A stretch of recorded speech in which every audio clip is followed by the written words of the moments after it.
하나님 말씀 누가복음 9장 28절에서 36절입니다.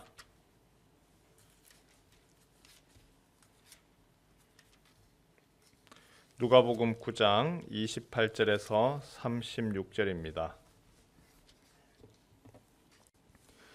이 말씀을 하신 후 8일쯤 되어 예수께서 베드로와 요한과 야고보를 데리고 기도하시러 산에 올라가사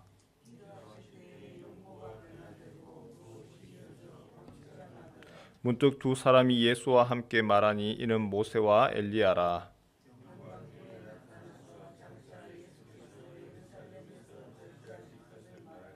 베드로와 및 함께 있는 자들이 깊이 졸다가 온전히 깨어나 예수의 영광과 및 함께 선 두 사람을 보더니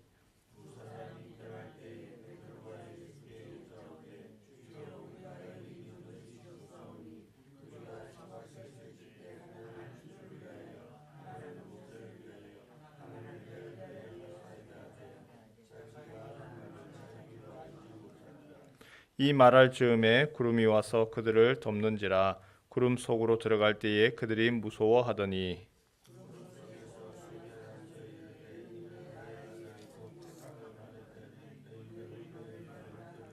함께 읽습니다.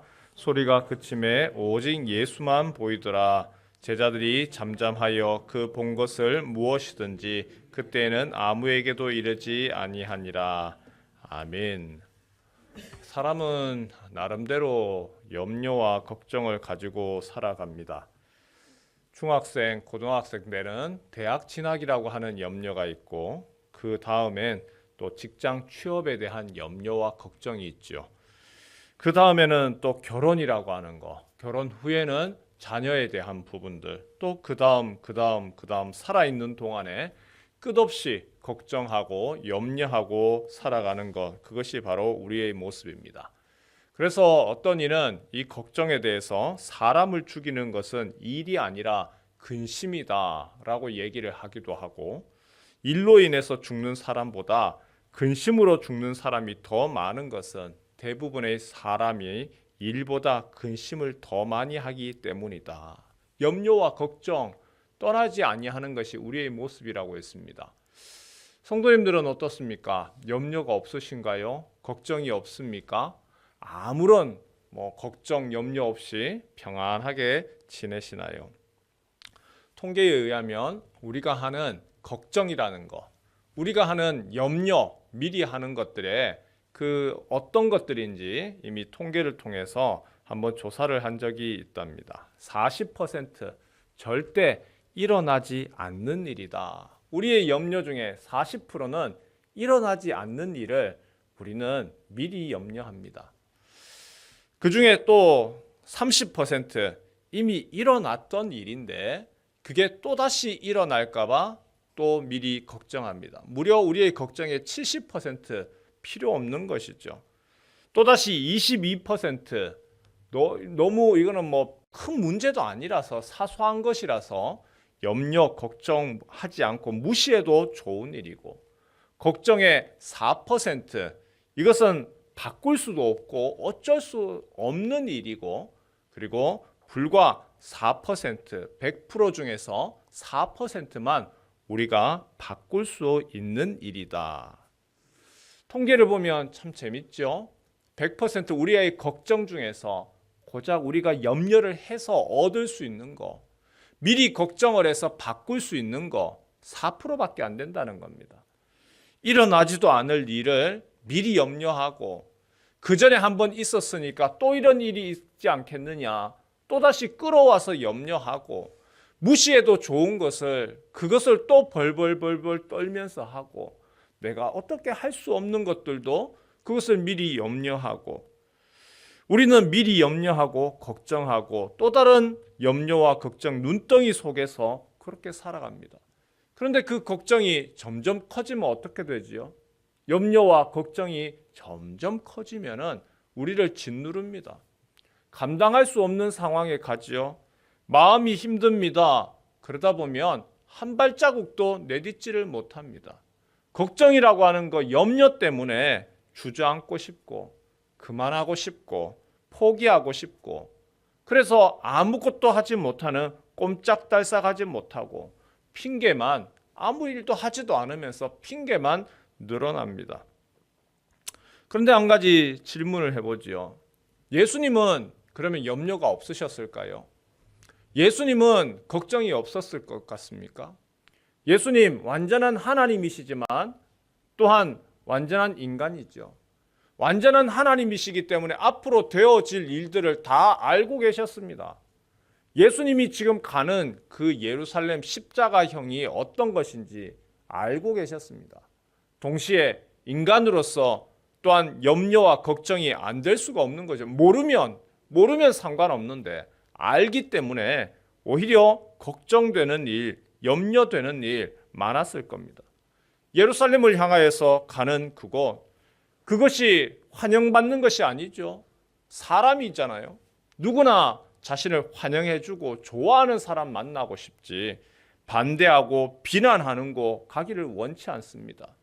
모진 비난과 채찍의 자리입니다. 예수님이 그것을 모르지 않으셨죠. 죽음을 향해 가는 길입니다. 그리고 고난을 받는 십자가형입니다. 사람들이 자신을 배신하고 넘길 겁니다. 그런데 그런 인간적인 또한 육체적인 고통보다 더 큰 것은 하나님으로부터 외면당하고 하나님의 그 진노, 하나님이 그 모든 죄에 대한 값을 치르게 하시고 하나님이 등을 돌리는 바로 거기에 대한 무서움들이 있는 것이죠. 예수님 염려와 걱정이 없지 않으셨습니다. 예수님도 염려와 걱정들, 그 십자가형에 대한 그러한 걱정이 바로 동인이 되어서 매일 기도하러 산으로 가셨습니다. 예수님 산에 가셔서 무엇을 위해서 기도하셨을까요? 예수님 새벽에 일어나서 기도하시고 저녁에 일을 마치고 기도하시고 제자들을 따로 데리고 기도하시고 그 기도를 통하여서 하나님 이거 해주십시오가 아니라 주님 내 뜻대로 마시옵고 아버지 뜻대로 하옵소서. 걱정과 염려, 마음이 흔들릴 때마다 하나님의 뜻을 다시금 확인하셨고 하나님이 지금 무엇을 기대하시는가?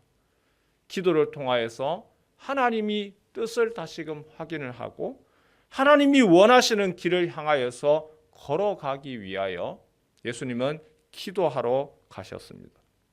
거기에 비해서 예수님의 제자들은 어떻게 했죠? 예수님은 염려와 걱정 또한 하나님의 뜻을 이루기 위한 큰 사명 앞에서 그 두려움 앞에서 기도하며 하나님의 뜻을 확인을 하기 위하여 기도하러 가는데 제자들은 그렇지 않죠. 제자들은 산에 예수님과 함께 올라가서 기도하기보다는 황홀경에 취해 있습니다. 오늘 본문이 바로 그 말씀이죠. 베드로가 예수님과 함께 변화산이라고 불리는 높은 산에 올라갔습니다. 그리고 거기에서 놀라운 장면을 봅니다. 예수님이 모세와 엘리야와 함께 대화합니다. 대화하는 그 모습을 보면서 주여 우리가 여기 있는 것이 좋사오니 우리가 초막 셋을 지어 여기서 지냅시다. 그리고 예수님의 죽음에 대하여서 모세와 베드로와 또한 엘리야와 이야기하는 것 그것과는 상관없이 그 황홀경과 행복에만 젖어 있습니다. 예수님 그러한 베드로의 요청에 단호히 반대하시죠. 하나님이 기대하시는 십자가에 제물되기 위해서 기도하신 예수님, 나의 사명, 하나님이 나에게 기대하는 것은 십자가를 향하여서 예루살렘을 향해 나아가는 것이다. 하나님의 뜻을 따라서 우리의 죄를 해결하기 위해서 어린 양으로서 예루살렘을 향해 나아가는 것이다. 누가복음 9장 51절에 보니까 예수께서 승천하실 기약이 차감해 예루살렘을 향하여 올라가기로 굳게 결심하시고 사자들을 앞서 보내시며 예루살렘을 향하여 가기로 결심하셨습니다. 그리고 예수님이 그 길을 향하여 나아갔습니다. 예수님 기도를 통해서 하나님의 뜻을 확인하셨습니다. 예수님은 미리 예측하시고 그래서 그것에 대해서 피해가는 것이 아니라 하나님의 뜻을 확인하시고 그리고 하나님이 기대하시는 것이 무엇인지를 향하여서 예수님이 굳은 결심을 하시고 그리고 하나님의 뜻을 이루기 위하여서 단호하게 그 길을 걸어가셨습니다. 성도 여러분, 우리도 염려와 걱정이 있습니다. 하나님이 우리에게 주신 지혜가 있지요. 예측할 수 있는 능력이 있습니다. 그래서 앞으로 이런 일이 있을 것이고, 이렇게 할 때 나는 힘들 것이고, 이렇게 할 때 나는 고난할 것이고, 그러다 보니까 피해가고 싶을 때도 많지요. 우리에게 있어서 기도의 자리는 어떤 자리냐 하면, 나의 마음, 이 흔들리는 마음, 피하고 싶은 마음, 도망치고 싶은 마음, 핑계대고 싶은 마음이 아니라, 하나님, 이 마음인데 하나님 어떻게 하기를 원하십니까? 하나님의 뜻을 물어보고 하나님이 기대하시는 것이 무엇인지를 발견하고, 주님, 내 마음을 주님께 맞추겠습니다. 나에게 있어서 염려와 걱정 없지 않습니다. 있습니다. 그러나 이 염려와 걱정 때문에 주님 앞에 나아왔고, 하나님, 도망갈 수 있는 길이 아니라 감당할 수 있는 힘을 더하시고, 내 힘으로는 감당하지 못하기에 성령께서 함께하여 주옵소서 간구하고 부르짖고 주님께 그 마음을 맞추어가는 시간입니다. 염려, 걱정 없는 사람 아무도 없습니다. 그러나 염려와 걱정에 매몰될 것이 아니고, 염려가 올라오고 그리고 걱정이 올라오고, 그때가 내가 주님 앞에 다시 엎드려야 될 때구나. 나에게 있어서 이런 걱정과 염려가 있는 것이 하나님이 나한테 엎드리라고, 또한 기도하라라고 하는 사인인 것을 알고 포기하고 주저앉을 것이 아니라 주님 앞에서 엎드리며 그 기도로 하나님의 능력을 덧입고 주님과 함께 동행하며 깊은 교제 가운데 나아가는 그러한 축복된 성도 되시길 주님의 이름으로 축원합니다.